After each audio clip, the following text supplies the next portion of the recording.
Welcome to Ask the Good Doctor. Thank you for joining us on Sirius XM Urban View, Channel 126. Yeah, where talk empowers and becomes action. I'm Dr. LaJoyce Brookshire, here to impart wisdom about how to attain, maintain, and reclaim your perfect health. Join us right now on Twitter at Ask the Good Doc, on Instagram and Facebook at Ask the Good Doctor, and also please subscribe to my YouTube channel, Thank you, Alexa. Go to Ask the Good Dr. LaJoyce Brookshire. And a couple of announcements. Many of you have taken advantage of the early bird registration for the Wellness Warriors Weekend Getaway in June 2020 in Vermont at the Essex Culinary Resort and Spa. And I'm telling you, rooms are flying. Yes, rooms are flying. We had a ball last year. Good for you. And many of you have already said that you all are having trouble trying to get off next June. It's 7 months away. Oh my goodness. Where y'all work at? I'm like, do you need me to write you a doctor note? Because I'll write you some time off. Listen, I'm telling you, for those of you who want to know though, step one is to register. So send me that email at askthegooddoctor@msn.com. Step two is to secure your room. And so after you register, the Essex will be in touch with you directly, good customer service, right? To help you secure your room. And you only have to secure your room with one night stay. And you pay the balance when you depart. How about that? Yeah, I worked that out for y'all. I did. I worked that. Thank you. You're welcome. Yes. So if you missed it last year, don't miss it again. It will be even bigger and even better. And that early registration is about to go away really soon. So if you're interested, send me that email. AskTheGoodDoctor@msn.com. Joining us, so pleased to have this person here with us today. In studio is the one and the only artist extraordinaire. And he is the Prince of Soul, sophisticated soul, that is, Mr. Will Downing. Thank you. Thank you. You got me looking around. I'm like, that's a fantastic person that she's about to interview. It is you. Thank you. I take it. I'm so glad that you're here. I'd like to introduce the audience to you for those who may not know who this wonderful crooner may be. And we'll talk a lot to him today about why he's even here on Ask the Good Doctor as a mellow R&B artist. But you'll hear in just one moment.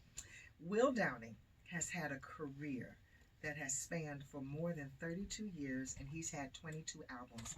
For those of you who claim you like music and you don't know who this is, shame on you. Shame on you. Will Downing is one of the most versatile and loved voices of our time. He's known as the Prince of Sophisticated Soul. His repertoire consists of signature interpretations of R&B classics like I Go Crazy, Wishing on a Star, that's my jam, I Tried, and original hits like A Million Ways and Sorry I. And, of course, my number one jam favorite, the duet with Rochelle Farrell. Oh, Lord, did I do to deserve her? Heaven knows, Lord knows, I'm only human. Can this be someone truly for me, or is it a cruel fantasy? Yeah, go ahead, continue. No, I can't. I was about to sing Moonlight in Vermont for the Vermont getaway thing. Oh, well, thank you. Yeah. You can come do that, you know. Yeah, you got it. We can have you do that. That's a guarantee. He continues to serve his fan base through his own Sophisticated Soul record label. Congratulations. Thank you. And sold out tour dates around the country. That's the move. He also hosts a weekly radio show like me, The Wind Down, which is aired on his site over 20 stations around the world, the UK, Japan, and Spain. Welcome, Will. Okay. Oh, sorry. Yeah. Hey, come on. Yes. Grassy ass? That's what they say. You know, I love Spain. I went to La Universidad de Madrid for a semester.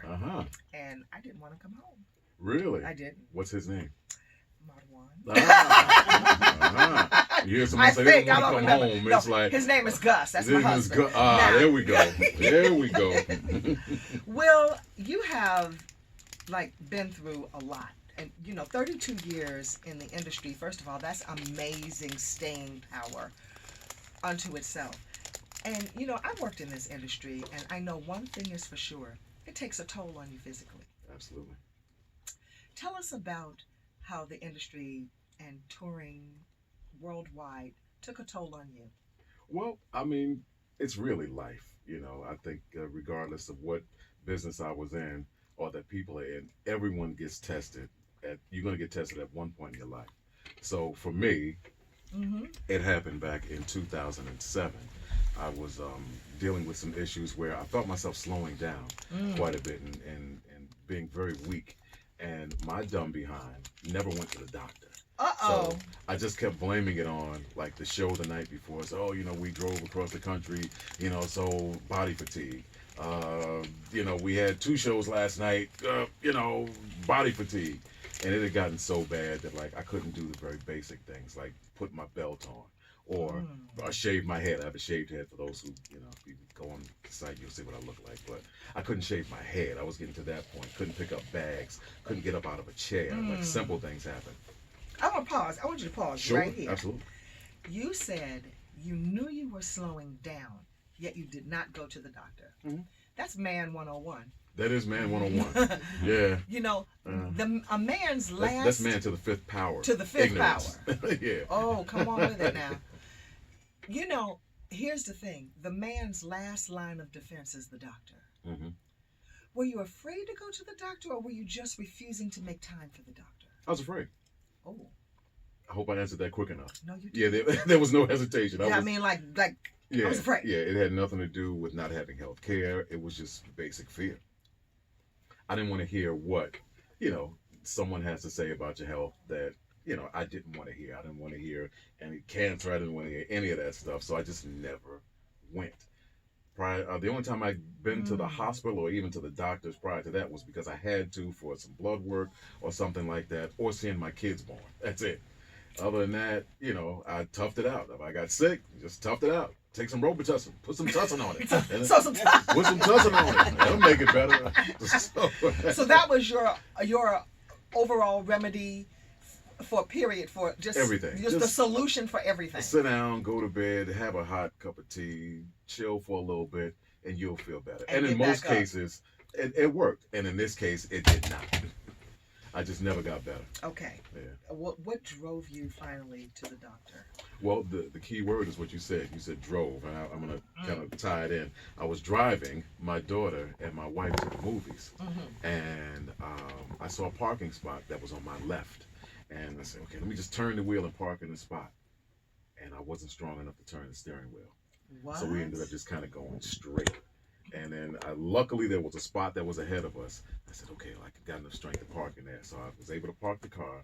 And I leaned over to my wife. This was back in 2007. So my daughter was, I think she was 10 or 11 at the time. And I leaned up to her. I said, listen, once we leave the movie theater, take me to the doctors. Take me to the hospital. Take me to an urgent care place. And we did that. And we went there. They took blood.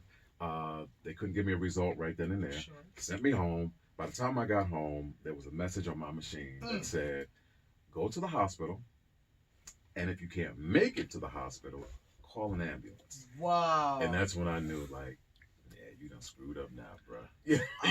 You done screwed up now. And so my wife drove me to the hospital. I gave them my name at the front desk. They came running with a wheelchair. That's when I knew I was in even more trouble. Uh-oh. And they took me to the back, and the next day, I was paralyzed. Whoa. Wow. The next day, From the movie to paralyzed? Yeah. I was, swear to God. They weighed me. First and foremost, I didn't realize how much weight I lost. I was, under normal circumstances, I'm like 200 plus. I was 158 pounds. What? I didn't even realize I was that small. And then they put me in a hospital bed. The next day, I could just barely move my arms. But legs, nope. That was the end of that. So, and your diagnosis was, Will? Eventually, after they finished poking and prodding and all that fun stuff and practicing medicine on me, as they say, practicing medicine. I didn't say that. Yeah, well, yeah, that's what it is. I mean, you got to experiment to find out what it is. Eventually, it ended up being something called polymyositis. polymyositis. Right, which is an autoimmune disease. It's where your cells attack each other. Yes, and polymyositis is one of the inflammatory myopathies. Yep. It attacks a group of muscles involving inflammation associated with the tissues and the blood and the vessels which supply to the blood, to the blood, and causes cell damage. Right now, so I want to get technical for just a minute. Another word for inflammatory myopathy is myositis. Myositis. Right. The myo root means muscle, and itis root means inflammation. Always. So myositis is an inflammatory muscle disease. Inflammation unto itself problematic. Absolutely. Started with when you first said you didn't feel it. Right. So you've got this long chain of things but you're running around the world. You're so dedicated to your art, and you're choosing to ignore. You're choosing. Right. Conscientiously made a choice to ignore what was physically happening. Absolutely. Where's that kind of commitment and that kind of work ethic come from? My parents have always told me, find your own way, make a way, do what you have to do. If you commit to something, go all the way with it. And, I was signing contracts saying we would appear and we were on tour, and money was also another factor as well. I mean, when you're in this business, you have the ability to make great deals of money, Yes. So I was following that mantra, like, let me get it before they kick me out. I'm gonna get as much as I can. I'm on a hoard. I was greedy. So yeah. Wow, do tell. Yeah. That's quite an admission. Yeah. I mean, when that's revelatory, and I'm sure that when you were laying there, looking up at the ceiling, what was going through your mind? Well, not money. I asked. This is why I asked the question. Well, it was definitely a daily negotiation with the Most High. There you go. To kind of get back to where I was. And I'm talking about prior to me being sick. I mean, like, okay, get me back to where I was really taking care of myself, eating better. I had a better mental output and thought about process of life, all of that stuff. That's where I was. That's the deal I was trying to negotiate. I wasn't concerned about singing anymore. Screw singing. I just wanted to live. I was sitting there. I couldn't wipe my own behind. That's when you kind of like, get your priorities in order. And this is an autoimmune disease. Like when you say the body turns on itself. Let me just take a departure for just a moment here and look at this holistically, how holistic practitioners look at autoimmune diseases. I'd like to, if you don't mind us being frank. Absolutely. Okay. It's only your show. But this is you to the world here. Well, around the time that you were diagnosed, can you recall anything that occurred that was hard for you to digest? Swallowing in general became interesting. Okay, I'm talking about like a life event. I had gone, this is what the doctors had told me eventually. I had gone to South Africa, and I'd done a tour of South Africa. And once again, my ignorant behind didn't get the shots before I went. Now, I don't know if that was going to make a difference or not, but of course I did the safari and I did the this. Wait. You didn't get the shots and you up in the bush. Oh, yeah. I did that. Now, if you're not going to get the shots, don't go to the bush. Stay in the city. Go ahead. So I did everything wrong. I ate. I was like, oh yeah, this is ours. I was like, yeah, give it to me. Give me 2 portions. And then I'd see something. And I said, hey, what kind of meat is that? And they just said, meat. It's like, oh, what kind of meat? They were like, meat. So I was like, okay, give me 2 helpings of meat. So I did everything wrong. And even when I got sick and felt myself getting sick, I was doing the man thing. I said, let me just get on the ground and do some push-ups. And I got on the ground and I couldn't get up. I was down on the ground and I didn't want to yell for. The rule in my house is when someone gets sick, if there's a flu, a cold, whatever, you go sleep in the other room. So I was sleeping in the other room, and I was like, let me man up a little bit. And I got on the floor, and I was trying to do some push-ups. After I got to about 3 of them, I was exhausted. And I'm on the ground. I'm like, okay, well, let me get up. Okay, let me get up.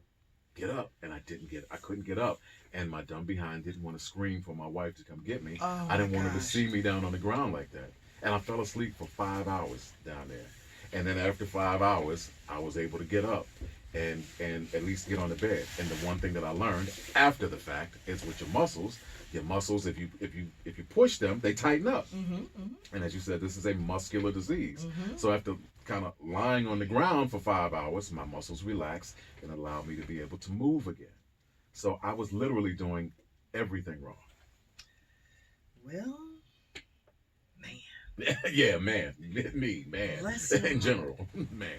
Well, so when you say you were eating all this stuff, you came back, you didn't know until later. Right. Meat. Meat. Yeah. Did meat bring you some parasites? Did they find any? I don't know. Well, if you haven't dewormed, you need to talk to me. The good doctor's going to help you. with that Well, sounds See, like a cleaning out to That's me. what it is. Okay. But not the run to the bathroom kind. Okay. The kill intestinal parasites kind. Okay. All right. All right. So back to my question. Gotcha. What happened emotionally Oh. that was hard for you to swallow? It was all humbling. Before you got sick, before the diagnosis. Before I got sick? Before the diagnosis, what happened? Think of a life event. You might need to let that marinate for a minute. Mm-hmm. That you may not be able to pinpoint that right away, but you know, in the depths back there in the Rolodex of your mind, you might be able to come to something. We'll come back. Yeah, to let's that. come back to that. Yeah, come back in black. Yeah. Yeah. Absolutely. Have some meat. And some meat. Right. So you're laying in this hospital, paralyzed, Mm-hmm. after coming from the movie with your family. Right. Well, who did you tell first in the industry that this was happening? Oh no, I didn't tell anybody. The rule of thumb: you don't tell anybody that you're sick. In this business, they will put you in the grave. They will forget about you, out of sight, out of mind. You don't tell anybody. I tried to keep it a secret because I was in the hospital the first time for a period of 3 months. How'd you keep it a secret? I didn't tell. I called my personal friends and called my family. It had nothing to do with management. I said, hey man, don't tell anybody. We're just not taking any shows. Okay. Yeah. Okay. Absolutely. Okay. So cancel the shows, not taking it. Right. The only way I really got, and I'm not gonna say caught like I did something wrong, but got caught was one of the nurses saw my name and looked at me. I mean, I looked different, but not that much different. Sure. And kind of put 2 and 2 together and at least came up with 3.5. Okay. And they said, you look like one of my favorite singers. And coincidentally, you have the same name, but my real name is Will Fred. So if she had taken off the Fred, she would have said Will Downing. But she kept saying, you look just like him. You look just. And then eventually, she's like, you're him. So. And you say, yes, I am. Now go get me some water. Yeah, well, yeah. And give me some water. Get me someone to help me slide up because I'm sliding down in this hospital bed and I can't get up. So, please, someone slide me up, Oh my gosh. And it's a shame what you're saying here about not being able to stand in your truth to an industry that has endeared you. Yeah. And that you love. Yeah. Your work. I mean, can you imagine people not being able to tell the people where they work what's wrong? Yeah. Well, listen, you don't want to age out, and this business is always changing. There's always someone on the horizon to take your job. So you just don't confess to anything. I didn't say anything wrong. I didn't lie. I just didn't tell you. I didn't tell anybody anything. Yes. Yeah. I want to come back to that Sure. because I retired from the music side of the business. Smart woman. Yeah. I ain't good looking and smart like you. I ain't got those other options. Yeah. Got that voice. But when we come back, we're going to delve more deeply into this, and I want to also talk about your home front and your lovely wife, Miss Audrey Wheeler. You got it. So don't go away. When we come back, there'll be more with Will Downing. I'm Dr. LaJoyce Brookshire on Sirius XM Urban View, Channel 126.